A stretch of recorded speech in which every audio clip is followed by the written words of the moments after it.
আমরা দেখেছি চট্টগ্রামে আইন লঙ্ঘনকে আবারও কলুষিত করে ইসকনের নামে উগ্রবাদী সন্ত্রাসী গোষ্ঠীরা জবাই করে আমার প্রিয় ভাইকে শহীদ করেছে। 5 জুলাই যে কঠিন অবস্থায় বাংলাদেশে সংগঠিত হয়েছিল, যার পরিসমাপ্তি 1 মাসের দীর্ঘ গণহত্যার মধ্য দিয়ে ছাত্র জনতা 37 জুলাই তার জবাব দিয়ে এ বাংলাদেশকে ফ্যাসিবাদ মুক্ত করেছে। কিন্তু আমরা গভীর উদ্বেগের সাথে লক্ষ্য করছি, এই ফ্যাসিবাদের দোষরা বাংলাদেশের জুডিশিয়ারি, অ্যাডমিনিস্ট্রেশন, বিচার ব্যবস্থা থেকে শুরু করে সকল স্তরে তারা ঐক্যতে বসে আছে। দীর্ঘ 3 থেকে 4 মাস পার হয়েছে।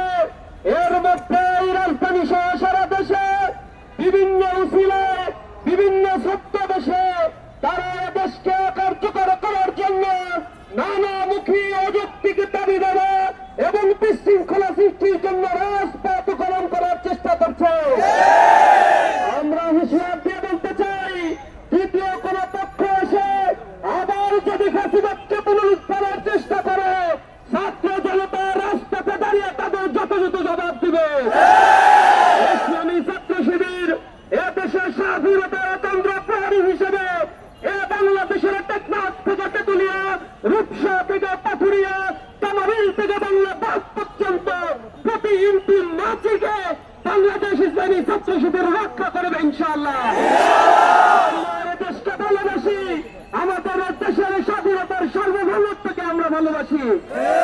দেশে দুর্নীতির বিরুদ্ধে সৎ চরিত্রবান মানুষ তৈরির একটা কারখানা হিসেবে ইসলামী ছাত্র শিবির কাজ করে যাচ্ছে।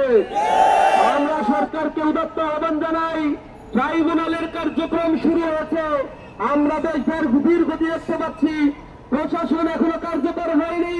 প্রশাসনকে দৃষ্টি আকর্ষণ করছি, অনতিবিলম্বে যারা গণহত্যার সাথে জড়িত ছিল তাদেরকে বিচারের আওতায় এনে যথোপযুক্ত শাস্তি নিশ্চিত করতে হবে।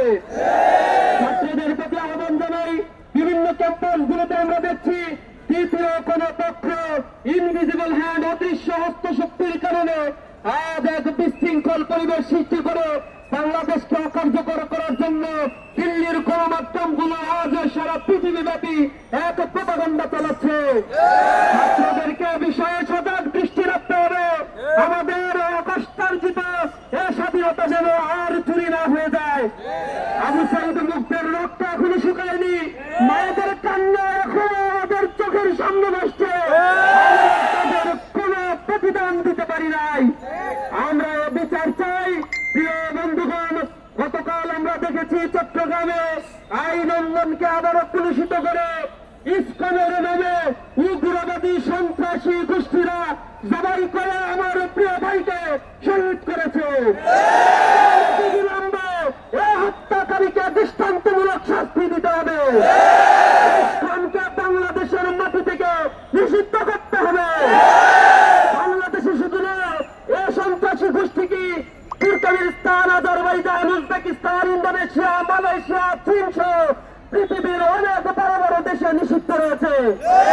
সন্ত্রাসী গোষ্ঠী সুতরাং স্বাধীন বাংলাদেশে, মুসলিম উন্নয়নের এই সম্প্রীতির এই বাংলাদেশে স্বাধীন সুলতানি আমল থেকে যে সম্প্রীতি আমরা রক্ষা করে চলেছি, এই সম্প্রীতি যারা ধ্বংস করে দিতে চায় তাদের বিরুদ্ধে প্রশাসনকে আরো ব্যবস্থা গ্রহণ করতে হবে।